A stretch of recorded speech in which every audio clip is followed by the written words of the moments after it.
Well, welcome to Beyond the Weekend. My name is Matt Nissen, and I am your host today. And I am joined today by Corey Hancock. Hello, greetings. our teacher this weekend, Central Vancouver campus pastor. Mm-hmm. Thanks for being here today. I'm excited to be here. Good. I'm excited that you're here. And over here we also have another guest, I guess. Ben Ronda is behind the desk today. I'm back. Welcome back. Are you excited to be back? Stoked. That's good. Glad Paul, to be here. I don't know where Paul is. I think Paul had an incident where he ate too many hot dogs at the campus hangout just now, and he's comatose. Yep. He couldn't make it up here to the podcast recording. That's what I heard. That's We'll just go with that. It sounds right, doesn't it? Yeah, I think so. I mean, none of us really know where Paul is. He's just not here right now. Correct. Okay, perfect. Well, thanks for being here, Ben. And it's Sunday afternoon. We're recording this one on Sunday afternoon, and we just had campus hangouts at all the campuses. So, Corey, you've got that like bloodshot look in your eyes, just peopled out for the day, right?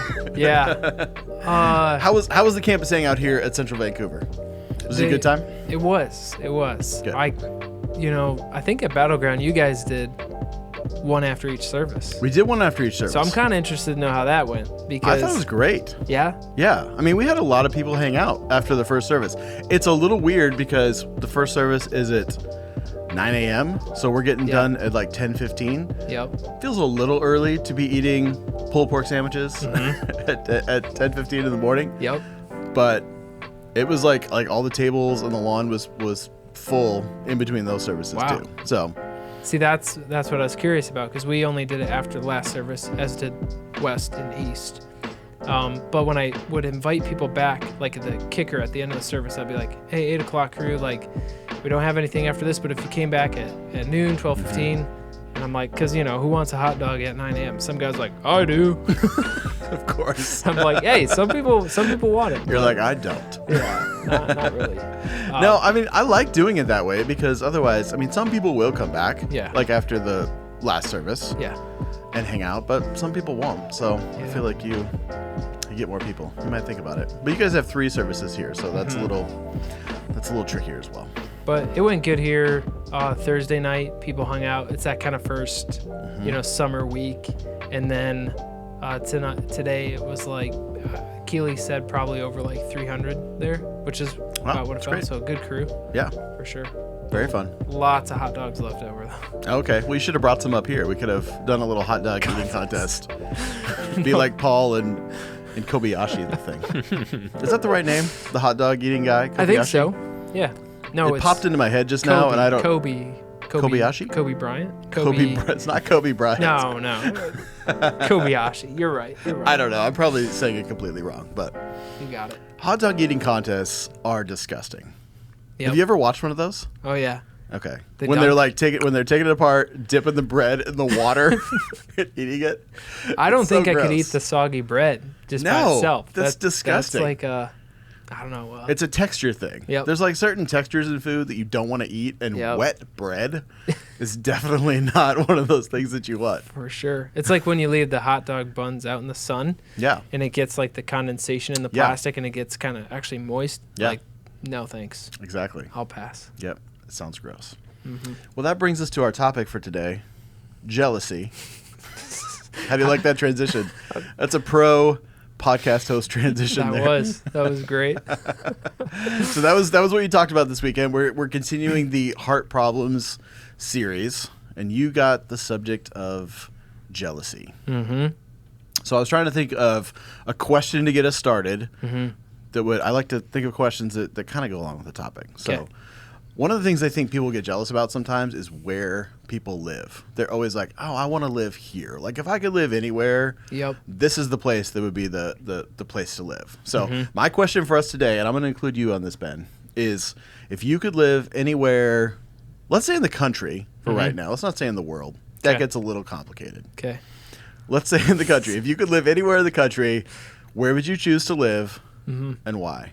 Where are you jealous of people living? Yeah. Well, I used to be really jealous of people who lived out here.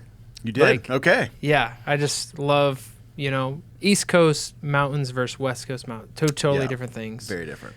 And you're just, oh, that's so beautiful. It'd be so cool to live. So honestly, I love where I live right now. And the convenience, like you're 2 hours from everything, like the coast, the mountains, you know. There's so much you can do. It's so versatile versus the places I've lived. It's kind of like you get pretty falls, like transition colors, all that.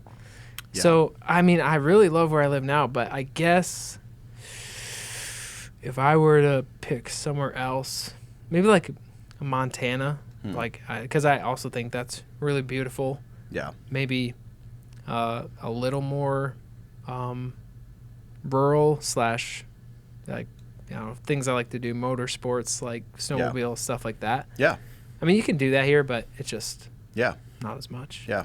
You could live in South Dakota, where I grew up, where there's lots of room to Why have we not talked about drive this around. There's no enough? trees or mountains. I forget that reality. Yes. We've not talked about this enough. No, we should talk about it more. South Dakota's a cool place. It is a pretty cool place. Yeah. But there's also like two halves to the state. So I always lived on the eastern half of the state, which is pretty flat. It's just like the plains of the Midwest. Yep. And then you like cross over the river in the middle of the state, and then it's like mountains and stuff. And then you get to the other side, and it's like Black Hills, Mount Rushmore, all that kind of stuff, which is cool. We did that trip when I was I don't know, maybe in junior high. It was still is my favorite vacation. Yeah. Love the Black Hills. We did the Mount Rushmore and Crazy Horse. Oh yeah. Monument. Yep. That was all pretty sweet. Maybe you should get like a Harley Davidson motorcycle, and then you could go to the Sturgis Rally every year. I don't know if I really have thousands of the personality or facade for that. I don't know. Don't sell yourself short. Dude, I think you've got it going on. You got the full beard. Because I have a beard? Yeah. That's all you need. Yeah. I don't know. I don't know if that's for me. No. But this might have been a terrible question because I actually think I like living here as well. Yeah.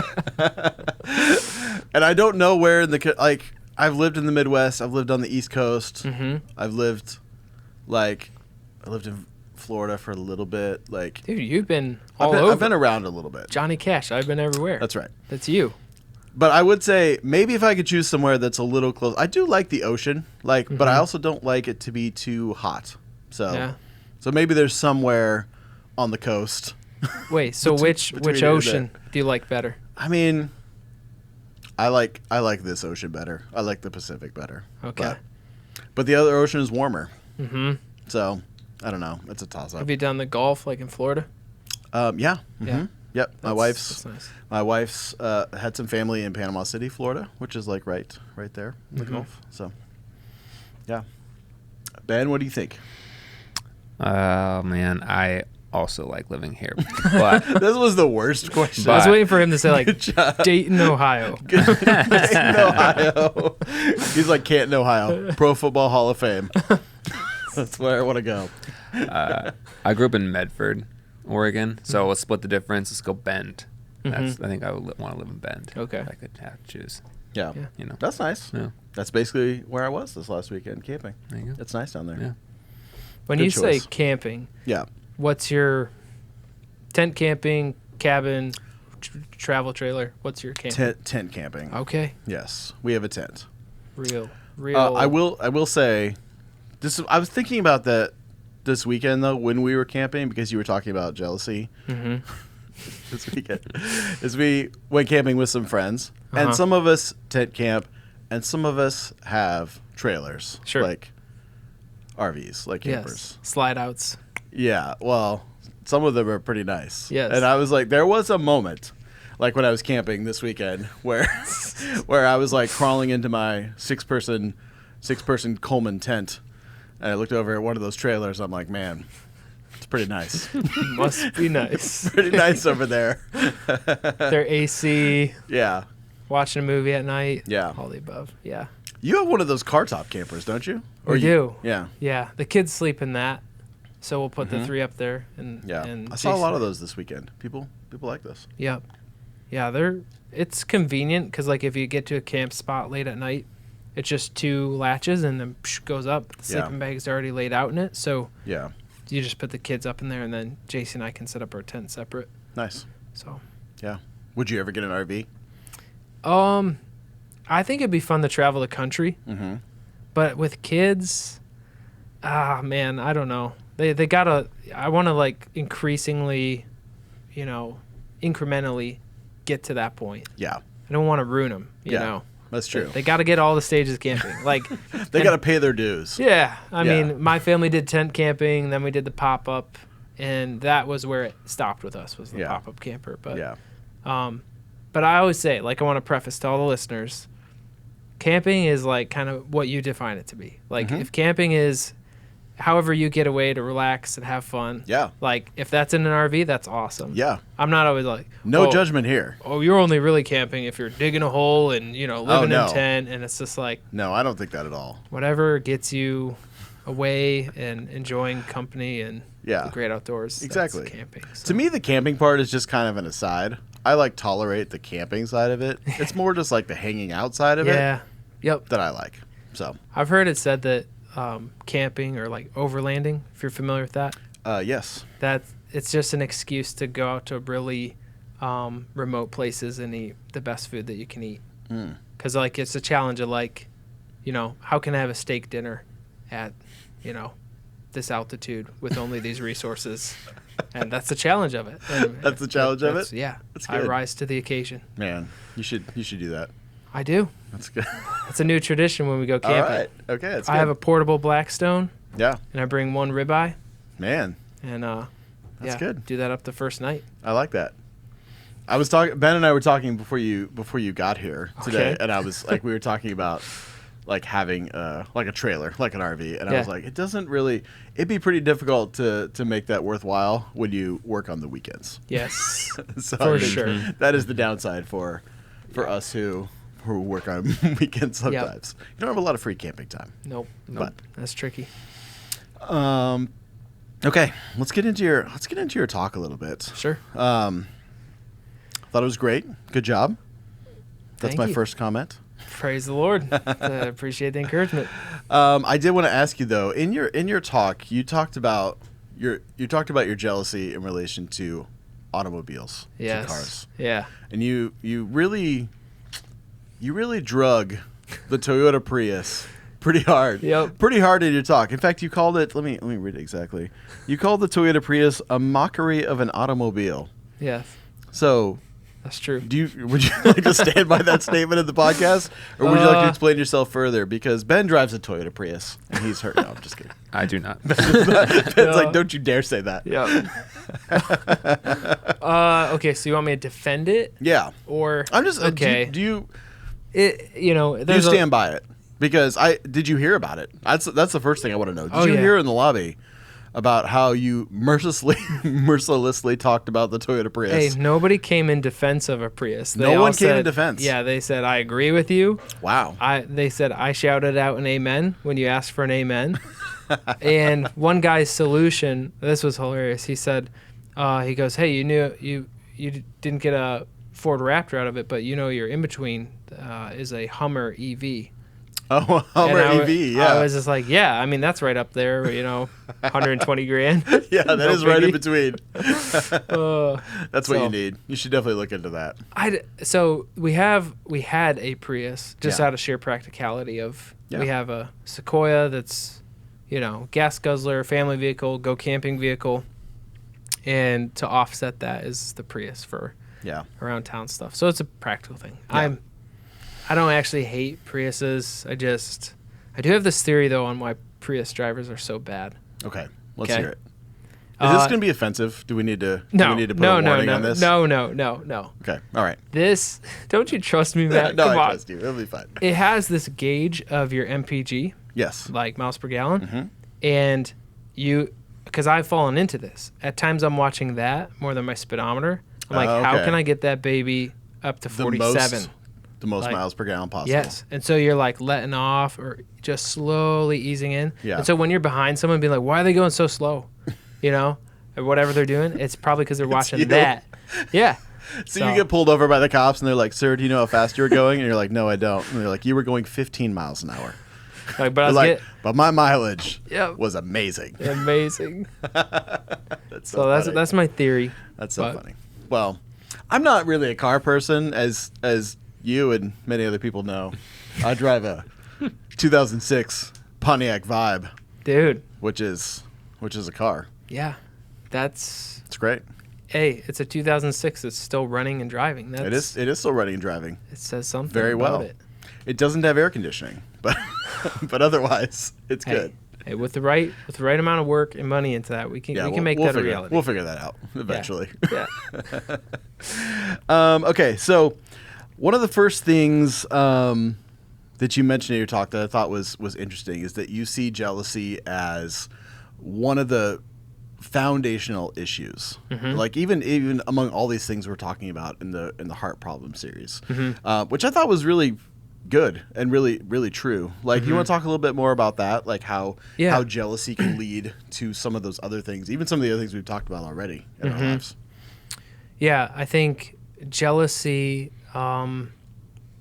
it's done a lot internally, and so just me in my own mind can be looking at you, Matt, and how you're living or what you've got, and it's not affecting you yet, or it's not affecting other people yet, but in order for that to, like, it's going to grow bigger and badder, it's going to transform into something else, and therefore that's bitterness against you, or anger towards you, or anger with God, or even I mentioned, like, it can be tied to greed of, like, since I don't have what you have, I'm going to go out there and get it and earn it and strive endlessly to have it. So it just is that comparison of jealousy that can be a catalyst towards those other issues. You see it in the example of, like, Cain and Abel. Cain compares God's favor to Abel over him in light of the sacrifice given. It grows to jealousy to anger. God warns about the anger, and then boom, it's like full-on murderous rage. So it's just a foundation that we can see just greater and more catastrophic sins grow into our lives. So it's kind of one of those things that could be a real warning sign to us. Yeah. Like when we see ourselves experiencing jealousy, that it's kind of a wake-up call to be like, watch out for these other things. Yeah. That can grow from that. Yep. Yeah. And I really, like, in preparing for this, was struggling with how do you break down the difference between, like, covetousness, envy, and jealousy. Like, you're kind of splitting hairs when you get into these things, but they're kind of intertwined a little bit. Yeah. But it's a commandment given that you shouldn't be covetous of your neighbor or your neighbor's wife, and it's like, because we have nowhere to look sometimes but laterally, and when we do that, we just we'll easily compare or have that jealousy grow in us. Yeah. So you did the illustration on Chick-fil-A in the services, which I only saw one of them. Yeah. How did that go? I saw the one where Tyler was trying to act like he was fine with the sauce packet, which clearly he's not. But. Yep. Yeah. I think it went over fine in every service. Like, it's not my default for a message is intro the topic, light at the top with a story, then, like, read the passage, pray, and let's walk through the passage. So having a bigger illustration like that was new for me. Like, I'm not usually nervous before messages. You sometimes get those butterflies, but for some reason Thursday night I was really, like, nervous about this illustration. Just like having people up on stage. It's a little bit of an unknown. You don't know how they're going to react. And if someone's going to get really mad and just, like, open up that sauce packet and just throw it back on you. And I'm like, hey, I'll say you should look at Mark's message on anger last week. That's what I'd say. No. Oh, it would have worked even better. Yep. That's what we've been talking about. Yeah. I mean, it's a great illustration to show how we can feel that way. Even though, like, no one deserved any of those gifts. No one showed up to service thinking they were going to get any of those gifts. Yes. But as soon as you get one and it's not as good as what someone else got, that's where it starts. Yep. I had to, and I got a lot of feedback from, like, JP and Mark and Matt and John, just, like, how to keep the illustration focused on the one facet of, hey, we take it up with the wrong people, or out on the wrong people, and need to take it up with the Lord. Because there's a million ways you could have milked that illustration for, like, no, the sauce packet is actually a good gift. God gives good gifts. Like, you could have done all these layers to it, and it's like, You don't want people standing up there on stage just like nodding to what you're saying for 15 minutes. Also, people will be like, is the sauce packet a good gift? Yep, that's real. I don't think so. That's real. So that it does illustrate how we can feel like we're owed something. Yes.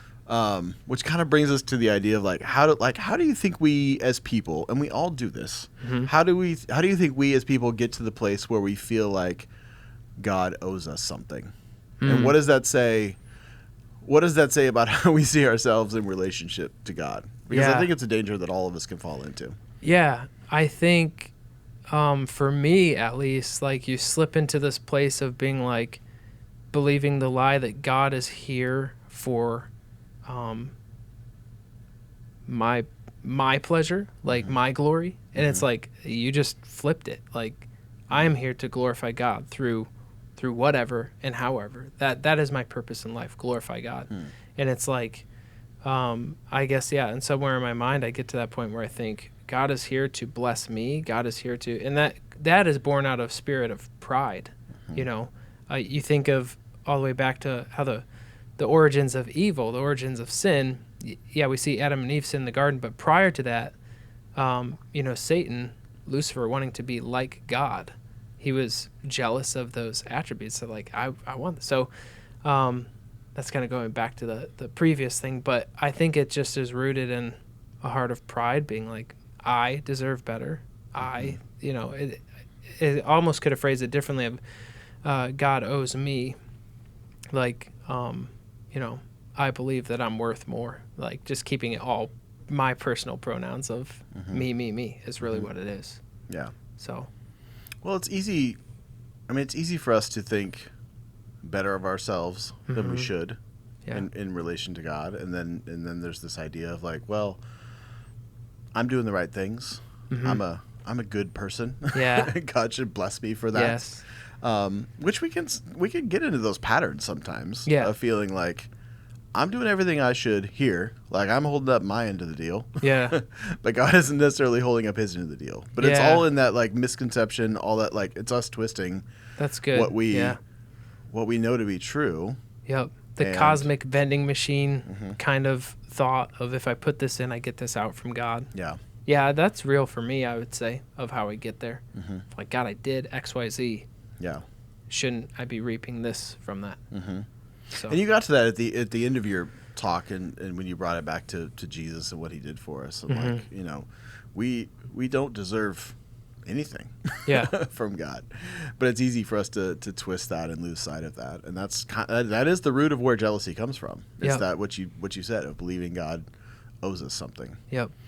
So the passage that you did was in First Samuel 18, right? Yeah. So it's the passage where about Saul and David. Yep. I'm curious what drew you to that passage. Yeah. I'm sure there's like, I think the series is interesting because you guys could have, in talking to some of the other guys, there's lots of passages you could probably choose for this. So what drew you to this particular passage, and why did you want to teach this one as an example of jealousy? I love this narrative in general, like just the story of David being anointed, and then David and Goliath. Like you're in some just rich narrative that's just great. But I think I don't know, the details of Saul's life and that downward spiral that he goes in, and seeing how instrumental the jealousy was in being that kind of foundation or that catalyst towards the other things. It's just so clearly depicted in this. And it's like, it's one little thing with the lyric of the song. David's killed tens of thousands, Saul only his thousands. And it's just like, man, I can relate with that. People will relate with that. So yeah, I really love this section of scripture, and I just thought it was super relatable. Originally, I was thinking Cain and Abel, but that was actually going to be Mark's text for anger. Oh. And then I pushed really hard on that. I was like, Mark, I don't think you should do that because, like, I think it overlaps with jealousy a ton. And then that's a hard one for people to relate to anger-wise because, like, well, I didn't go kill someone. True. Whereas Moses whacking the rock. It's like Yeah. everyone can relate with that, Mm-hmm. you know. So Yeah. I agree with that. That was a yeah. good call. Yeah. Good job. You're welcome, Mark. Okay, so you brought up the song that's in this Yes. that's in this Yes. passage. Yep. And I did want to ask you. I'm like, is this the first known recorded diss track in the Yeah. in history? Because it's pretty rough. Do we have a Kendrick Drake situation going on here? I whether it's the first, I don't know. But yeah, I kind of mentioned in the talk how in the English it looks way worse than it is. Mm-hmm. And that's how I've always just understood it. Looking, I'm like, well, I might be a little upset too. Like, Yeah. you know, is it kind of jabbing at Saul? But Yeah. I really don't think it is. I think it's his extreme paranoia that just kind of he grabs the smallest thing, makes the mountain out of the molehill. Classic Yeah. example. Yeah. So Yeah, you mentioned that. So you mentioned that in your talk that it's actually not terrible. But I'm just saying, if this is a popular song that's getting played on the radio a lot, and it's like Saul has slayed his thousands, but David has tens of thousands, I don't know. it could eat at you. I could see how that would Yeah. be a little irksome. Yeah. Like, It's on the top, you know, hits of Yeah. number one on the Israel charts, and Yeah. Yeah, but what everyone's you're- whistling it and singing Yeah. it, and Saul's hearing it. He's like, yeah, but what you're saying is like they're both good. yeah, They're both good is what it's saying. yes, But that's not how Saul took it. no, Yeah. yeah. I don't know. I think I might slide with Saul on this one. But And it's like, I mean, I had Hebrew in seminary and whatnot, and like I'm not by any means an expert in Hebrew poetry, but that's But it has pretty that form. characteristic of it, and it's usually not that intentional in light Yeah. of with that name, with that number. Yeah. So you said even in the talk that it might be followed by a third thing. So it's something that just can like build on each other, basically. Yeah, it's that like form. it would just continue following that format of Yeah. the next one goes bigger, next Yeah. one goes bigger. So you just don't want to be the first person named No, in that hook. no, you're kind of like You don't want to be the first name that's thrown out there. average. I want to be in the middle, maybe towards the end. Yeah, That's where you want to be. ideally. Yep. You mentioned in your I thought it was interesting. You mentioned in your talk that David was like an overnight success story. Mm-hmm. David is an interesting, like, in that regard, because Yeah. in some sense, and the sense that you're talking about is that, like, he killed Goliath. He was immediately given, like, he was anointed king. Yep. And then immediately started winning battles and stuff like that. But David does have a long period of this happening before. Yes. I mean, this is only one passage of the Saul and David scenario that Yeah. was going on, this jealousy that was Saga. happening. But it was a long time. So Yeah. he was an overnight success story, but he really had to deal with this for a long time throughout Right. his life. Yeah, Saul pursued him, like some believe, 7 to 10 years. Wow.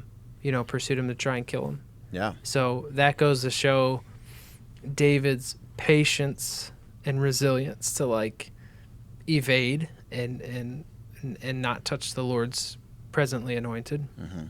And that speaks to Saul's lack of sanity in thinking that I will control this, I will fix this, I will pursue this. Yeah. So yeah, that's why it is to me just such an interesting narrative of how we can chase the most worthless, meaningless of things. Yeah. Or how tightly we want to hold on to our position, Yeah. power, Yep. whatever Exactly. we have. Yep.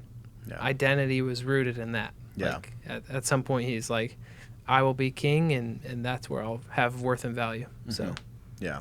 yep. Even though I think Saul had to have known that he had failed in that regard, like to some to some extent, you still have. I'm sure that was in his mind as well. Even Yeah. trying to hold on to that he had failed what God had asked him to do. Yeah. Yeah, I did want to ask you about that too in regards to David and Jonathan's friendship. Yeah. It's interesting. It's not explained. It's not explained a lot in there. I'm curious. Why do you think Jonathan was so loyal to David? Mm-hmm. I mean, considering he was, I assume, the next in line Yeah. to be king. Yep. Why would he choose to be loyal to David as opposed to his own father in the Yeah. midst of that? And what I don't know if you could speak to that a little bit. That's one of the interesting dynamics of this passage, and maybe you don't have an answer for that, but it really is like fascinating in that regard. Because, or I said at the end of the talk, how did the apple fall so far from the tree? Like that Jonathan has this response, and he walks the line so well though. Like he tries to steer his dad in the correct direction, like throughout the narrative. Yeah. And so I think he continues to honor his dad, but like, I don't, to me, this is where I assume, I'm not saying, hey, chapter and verse, look at this. But when you see, God has always been about like signs and demonstrating his power in, you know, in Israel's history, crossing the Red Sea, provisions in the desert. And like, when you see something miraculous, like this, you know, young guy kills this Philistine that no one else was good. Like, I think there's something incredible about that would be indicating of like God's hand is on this guy. Like there's something special here. Yeah. But I'm just assuming that but because Jonathan stood to lose a lot yeah, by not becoming king himself. Yep. Essentially. Yep. I do wonder in that passage too. It feels like there's enough when you read about Saul, like if you were to read the whole book, there's enough about Saul in there that I would have to imagine that Jonathan was pretty aware of Saul's shortcomings or his failures, or that he was crazy. Yeah. Yeah. And that probably played into it as well. Like there was that aspect of seeing that the God had placed his favor on David. But there's probably that aspect too of like seeing what his own father was doing and knowing that it wasn't right. So I think in either of those regards, it does seem like he was standing up, being loyal, even though it cost him to some extent. Yep. And even like, I mean, Samuel says it when Saul disobeys. Like, I don't know how public that statement was of that the kingdom will pass from you. Like, if Jonathan was aware of that, being like, I knew this was going to come because it was stated. So I don't know how public that was, but you know, Saul would have had some awareness of this isn't forever. Yeah. So, what do you think? What do you think we can learn from David in this passage? Like we talked about Saul being jealous of David, but say you're on the other side of it. David is the one who is like experiencing this, someone being jealous of him and responding to that.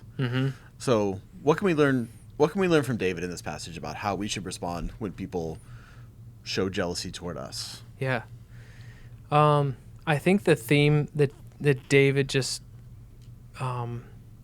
demonstrates so well from early on, chapters before this and chapters after this, is above all else, he wanted to honor God. So when Goliath and the Philistines are trash talking God, he's like, not my God. Like, I want to honor my God. And in his success, like, I don't think he saw it as like, oh, look at all this man's success that I'm getting. It's like, I'm just honoring God and he's blessing me in it. And then even when Saul is so jealous that he's pursuing him, wants to kill David, and David has opportunities to kill Saul, he says, above all else, I want to honor God. I won't lift my hand against the Lord's anointed. And so I think for me, the takeaway would be like, if someone were really jealous of me, at the end of the day, I just have to be right before the Lord more than anything. And so if what I'm doing is honoring to the Lord, that's got to be first priority. Then after that is like, how do I navigate that with people? Are there ways in which I should be sensitive to, like, again, the depths of the jealousy matter. Like, if it's like, you know, some of your circumstances in life, like a pregnancy announcement, you know, like you have friends who have struggled with fertility or just lost, like, you know, I want to be sensitive to what could cause someone to be hurt by that and whatnot. Like, and so I don't know, that should be factored in the equation. But the thing that David shows throughout of this whole narrative is like, he just wants to honor God. And that's got to be the most important thing on my mind is being right before the Lord. Oh, that's good. Yeah. Well, that's helpful. Yeah. I don't know if you know, people are jealous of me quite a bit, so I just wanted to find out how to handle it. I understand. I understand. You got the voice of an angel. The voice of an angel. You got this awesome salt and pepper beard hair combo. Yeah. Dude. Let's not do this. Yeah, no. Let's go there. Let's go there. Okay, I want to ask you the word jealousy. There's or the word jealous. There's in the Bible it talks about the fact that God is jealous for us. That's mentioned a few times. Yeah. What does that mean in relation to jealousy? Yeah. Obviously that's a little outside of this passage, but that could come to someone's mind when you talk about jealousy. Yeah. I had the same issue as Mark with my topic. You know, Mark had anger. Yeah. And there's this facet of anger that is righteous anger. And in 35, 40 minutes, like you want to try and fire one shot. And it's like, I want to talk to people about what the heart problem is. So we just talked about the sinful side of anger. We just talked to the sinful side of jealousy. But there is this, facet of jealousy that can be righteous and that God is jealous for us. And with that, you see, because of the covenantal relationship that we're in, we belong to God. Like you see that in the Old Testament with Israel. Israel was his nation. He was their God. And in that covenant, you're pledged to each other. Like in a marriage covenant, think of Song of Solomon, where it says, I am to my beloved and my beloved is to me. There's really, you are one at that point. So for anyone else to enter that relationship or covenant, you have a right to be jealous because that's not the agreed upon terms. That's not who belongs to who. And so God, has the right to be jealous for our affection because we belong to him. We are his. So there are facets like in a marriage relationship. If somebody were showing JC attention and affection, like I could appropriately be jealous of that. They're flirting with her or whatever, because I am to her as she is to me. We are each other's. So obviously there's an unhealthy, the paranoid side of that, whatever, that people can go down. But in the most pure sense, it's permitted. It's appropriate. But I think it's kind of like righteous anger. Yeah. How quick there can be an injustice. We shouldn't be quick to say that we have righteous jealousy. Is what you're saying. Yeah, I'm jealous. This is probably not the case. Yeah, it's a narrow window of time. I think that you can be in that, just like righteous anger, before it turns to sinful anger. Yeah. But it is interesting though how people will share about being jealous as like a compliment. Like, oh man, I'm jealous of your beard. And we just say that flippantly. And that's, I knew you were saying it flippantly. Oh, I'm so jealous of your beard. I knew you were sarcastic. How dare you? But I think that's something for us to rethink, because in that whole idea of compare, don't compare, celebrate. Like, why don't I just say, Matt, I really am excited for you about this or that thing, versus, oh, I'm so jealous of the vacation you went on. Like, why is that a compliment now? And in fact, like, there's kind of these roots of narcissism in jealousy, because it has to constantly compare what you have in light of what I have. I always bring myself into the equation versus just, why can't I be happy for you, this vacation you went on? Well, I have to share that positively for you through the lens of what I don't have. And so it's, to me, it's like we say it flippantly, but it's like, oh man, I think we should check that. Yeah. That can be concerning. Yeah. Yeah, that line that God is jealous for us, it's like the first line of the song, How He Loves. Yeah, he is jealous for me. Which is what always reminds me of it. That's a great song. Yeah. Okay, so you mentioned this just briefly just now, about celebrating others. Yeah. And that it's hard for us to do that sometimes. Yeah. Why do you think that's so hard for us to do? Like, even though we know that, even though we know it's like a narcissistic thing for us to do, to not celebrate others. Why is that such a hard thing? Because I do think, I'm sure it's hard for all of us. Yeah. I think it's that, area of pride in us that wishes we were that, and I think also when it hasn't been a habit or routine, thankfully I came from a home in which my parents were consistently encouraging me. Like they believed in the, whatever 4 to 5 praises for every one critique or whatever it is. Like there was a household of encouragement and celebration. There's been people who haven't had that, and they feel like in giving that, like that's a big step, or like they didn't have that blessing, so why does someone else need that blessing? It's kind of like, hey, I grew up through the school of hard knocks, like you will too. So there can be multiple reasons, practically speaking, but ultimately I think it's our heart of pride that says, yeah, but I don't have to. It might be good if I did, but what's compelling me to have to? Yeah.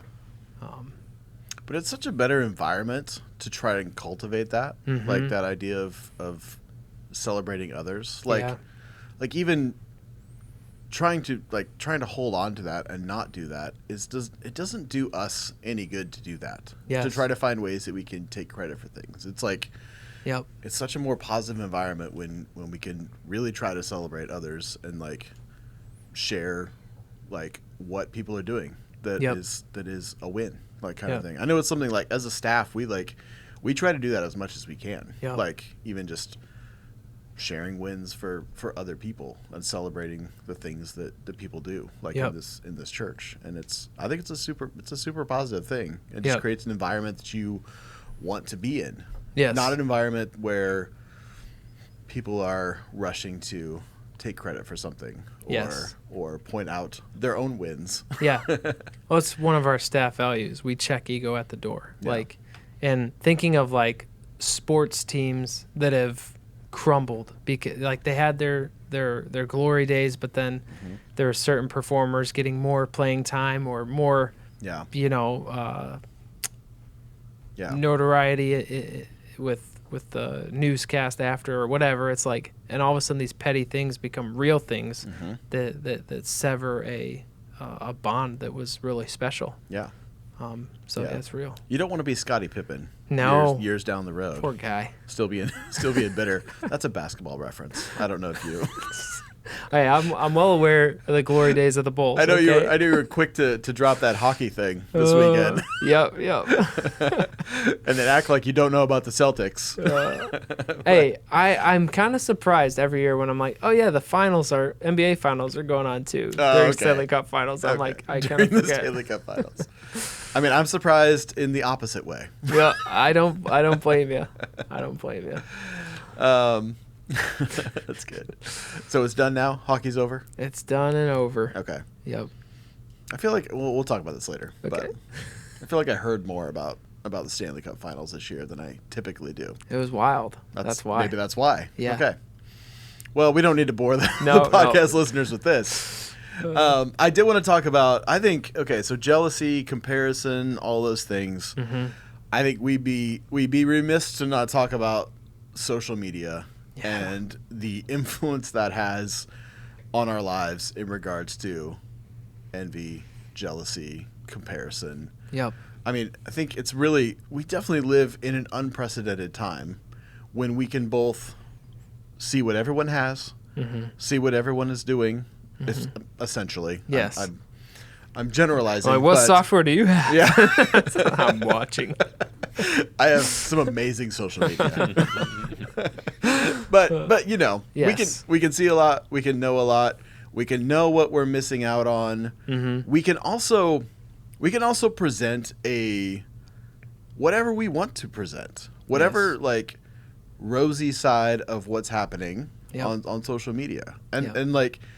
And I think that's a huge issue. I mean, it's for adults, kids as well. Like, it's a huge thing right now, even in depression in teens. Like, it's sad. Like, feeling that jealousy, that envy of, man, my life is not worth what it should be because I'm seeing all this. Yep. So what role do you think that plays in Yeah. jealousy? Yeah. And what do you think we can do about that? Yeah. Let's solve it right now. This is a problem. There's a problem the whole world is facing, and I think let's just figure it out right here and now. Yes. Go ahead. Start posting real life stuff. Just like you think about your camping trip, for example. Like Yes. you'll post pictures, not like out of, some crazy pride or like wanting to deceive, but you're gonna post the best pictures, like True. the Yep. ones where you're blinking or Yep. the campsite is a The wreck. ones where I look great. Yeah, the ones where Yeah. you look great, of course. Not the ones where I'm stuck in an inner tube on the river. Is that what you're saying? Not those. Not those. Yeah. Like the campsite, picture perfect. Not when it's like hasn't been picked up. Yeah. And so we're always leading with our best foot, and we have more control than ever to do that now. And so, it is a big issue, and it does make it really easy to look around and be like, man, everyone's got it together more than me in their parenting, in their possessions, in their whatever it is. And I think social media, if you see that as being a real issue, like a social media fast is always a good idea, just to get off of it and see what it does for a bit. And then I when I've done that, I've seen how much that is contributing to my just angst, even in going to bed at night, of like, I'm just kind of mad at the end of the day because I just scrolled through and saw everyone's perfect day. And I put it through the lens of my very imperfect day. Yeah. Is there's a pile of laundry there, there's a cluttered garage. You're like, Matt's camping right now. Matt, is he ever here? Come on. Jeez. And it's just like, I need to get away from it for a little bit. I need to, like that passage of cast your anxiety on him, for he cares for you. Just going to God with it. Like, usually my default is just complain to JC, tell her like, this is why we can't have nice things, like as the kids break something or whatever, and it's just like, what are you doing? And so I think what is fueling that a lot of times is the lens of perfection on social media that I'm choosing to examine my life through, and of course it's not going to measure up. Of course it's going to be less than. So just stepping away from it for a while it doesn't cure it, but it certainly can subside it, or you can gain some clarity when you step away from it. Yeah. But it's definitely one of those things that can lead to other things. Like you can be jealous of something you see on social media, which can lead to you being depressed, can lead to you being angry, can lead to greed. Yeah. It can lead to all those things. Yep. And so what you're saying is like it's best to be aware of that, to moderate your consumption of that, but also to be aware that what you're seeing on there isn't real. Yeah. A lot of the time. Yep. And so It's I not think the full picture. It's not at the least. full picture. Yeah. Yeah. So we need to just start posting more of our epic losses, and then that will help. Maybe that's how we can solve it. Did you hear about my parenting fail with? I don't think so. So part of me was debating on not doing the illustration on stage with Chick-fil-A and just showing a video of giving my kids 3 scoops of ice cream, 2 scoops of ice cream. Oh, I think I did hear about this, One but I didn't scoop? see it. Yeah. Yeah, it was not able to be used because it says like PG-13 content. It was so bad. It was like Everett just lost it. And then the more I thought about it, I'm like, yeah, this is actually a really just dumb idea. Like the expense, like provoking your children to anger. Like that's what I did. I'm like, this. I shouldn't even be saying this right now. So you're like, we can't show this. Everyone would be like, look at these kids. Yeah. Oh my gosh. And I did it. I instigated it. You know. But well, I mean, you mentioned kids briefly. It's a real thing that like jealousy among kids is like. Oh. I mean, how much does that lead to siblings not even having good relationships? Yeah. Like even as adults. Like I think a lot of that is rooted in jealousy. Yep. And I think about it every time it's Christmas time, and I'm like, April, we got to make sure we have the exact same number of presents because they're gonna count them. They're gonna count them for the week leading up to Christmas. Yep. And be like, I noticed that I only have 7 presents. Yep. And Now, are you at the age though where they can calculate the value of the gifts? You're See, getting there. I feel like we're kind of getting there now. Yes. But it sort of has felt like we aren't really there yet, because Yes. right at this point, I feel like if one of them got one expensive thing, they wouldn't totally. It depends which one of them got it, but they're not totally there yet. Yeah. Hopefully soon, Yes. because it's ridiculous to be like, make sure we have the same number of gifts. Yes. I'm still in that stage, and I'm there Yeah. for a while, but It's a real thing. yep, Yeah. 100%. Okay. So your kids really melted down over ice cream. Yep. Yeah, one in particular, and it was just Man, I think we should. Man, I wish we had that video. Can we throw this video on the on the podcast? Let's cut to it right now. Just kidding. We're not going to do that. It's great. Everett like slides the bowl of ice cream across the table to me and is like, "No." No. That's amazing. Scoop it up, Dad. Let's So go. funny. Well, it sounds like you illustrated it well then. The problem with jealousy.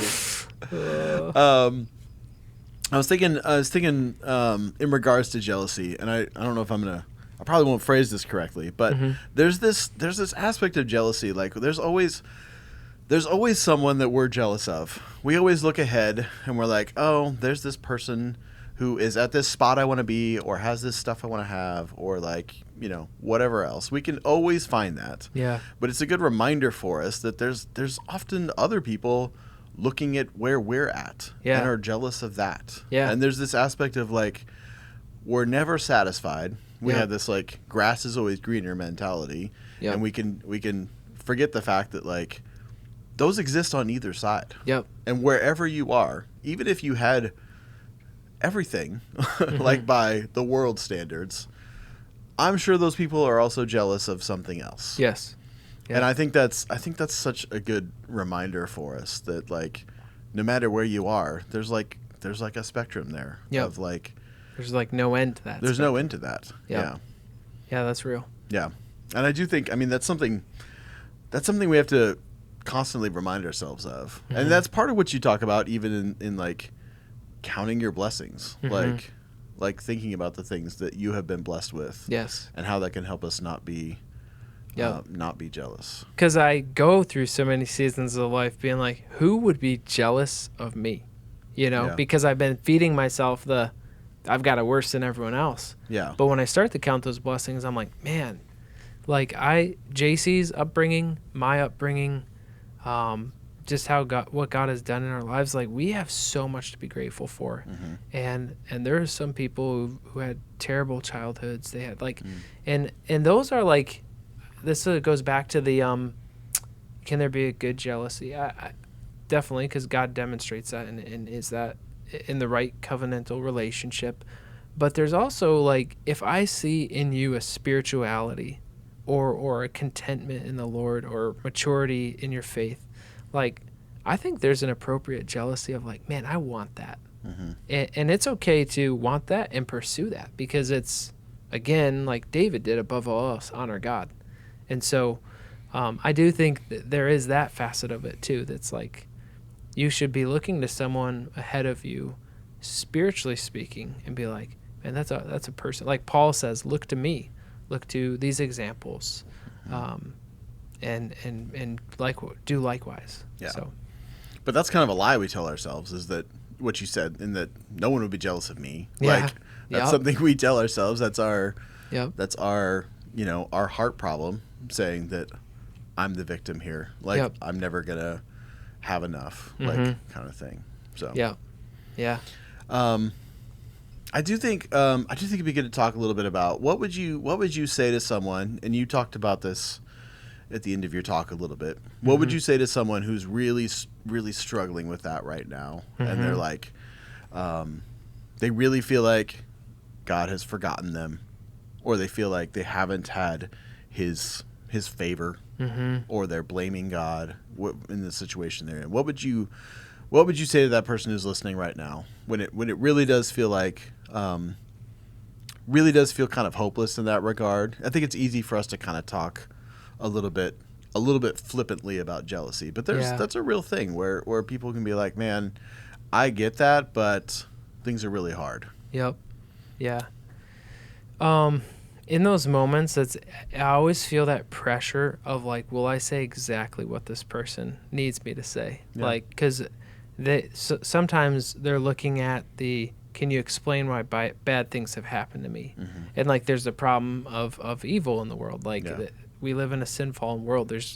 That's why there's sickness. That's why there's loss. That's why, and you could approach it from that angle. Then sometimes they're asking specifically to me, because I've been a good person. I've done the formula. I've put in the coins in the vending machine. Why is God not?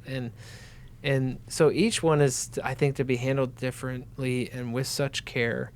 But sometimes I feel the more simple the truth, the better. A lot of times I'm just going to pray with someone, and I pray James 1, if any of you lack wisdom, let him ask God. Like, I don't feel like I have the perfect answer for you in this situation, so let the Lord help us. Mm-hmm. And then I'll just try and do just that simple truth of, what do I know? I do know that God sees. I do know that he knows, and I know that he cares.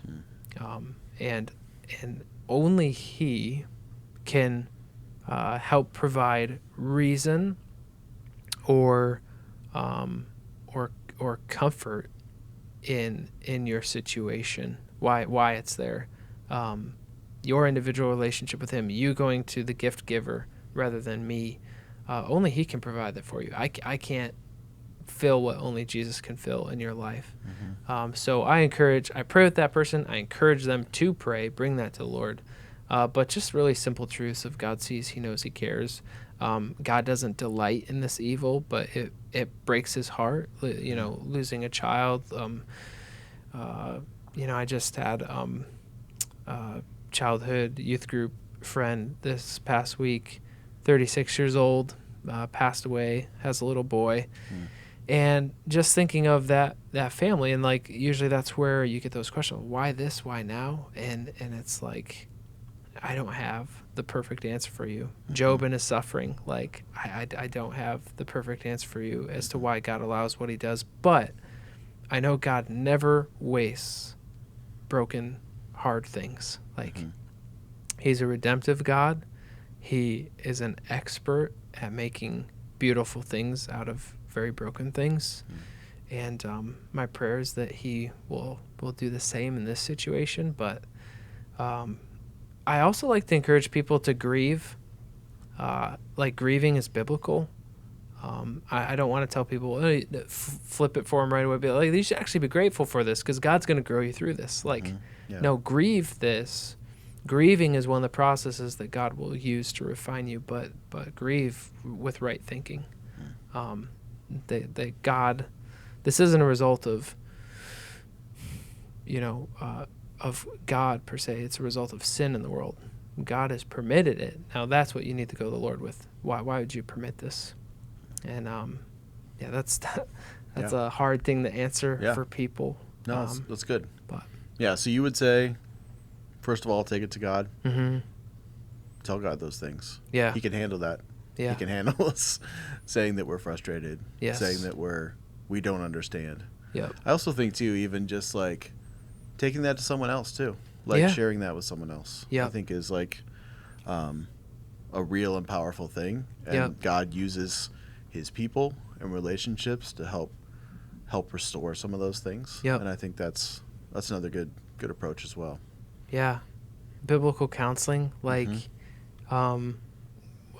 I always say, like, session number 1 of counseling is just mourn with those who are mourning. Like, I don't have to feel the pressure to give them all the answers they want in one session. But if I demonstrate the character of God to them and showing that this grieves me just as it grieves the heart of God, you've helped counsel that person.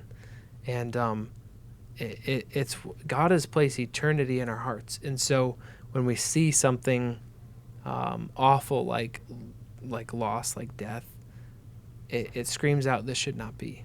And that's exactly what God's heart says. But because of sin in this world, that's what we experience. Yeah. So that's a great point of, with other people. And sometimes you just need that encouragement to help be guided in those next steps biblically versus you can get a lot of bad advice out there.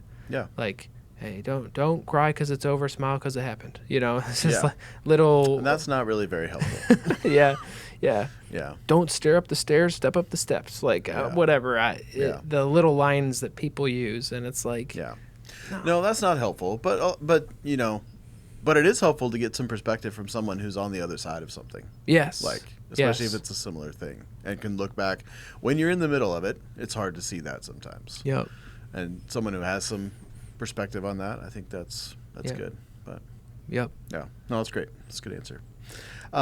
Okay, what would you say? What's a simple, practical way that people can combat jealousy this week? Like as we go from this weekend, what would you say is a simple way they can do that? You have one in your talk that I thought was good, Okay. which was find it, flip it, fuel the contentment. Yes. That's a good one. Thank you. Yeah. Someone's like, "Hey, you should put that on a T-shirt." I'm should put like, that- I don't know if it's that good, but it was the one I was just thinking of as you said that. I just have to strategically be looking for like, I think it was Edmonds who said like, what are you fueling? I think he said at one point, and he used this illustration of like you can go around at least relationally with people with a bucket of gasoline or a bucket of water. And it's like Yeah. the bucket of gasoline is choosing to continue to complain or compare, and it's like I don't want this bitterness or this jealousy growing up in me. Like I want to be someone who's an encourager, and so that idea of find it, flip it, give thanks, and let it fuel the contentment is, I think, a very practical way.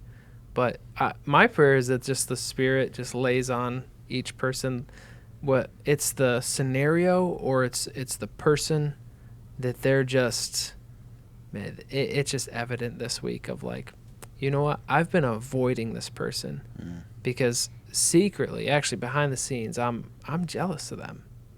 And you know what, all I got to do is start with a baby step and just say, hey, nice job at work today, or whatever celebratory thing it is. Find like, something to celebrate. Yeah, and just do that. I talked with one staff member who said that was like an instrumental piece of him seeing jealousy like be squashed in his life. And he's like, I still wrestle with it and compare and all that, but he's like, I make it a strategic effort to celebrate others. And I'm like thinking about it, I'm like, yeah, he does. Like that's a part of his rhythm and routine. Yeah.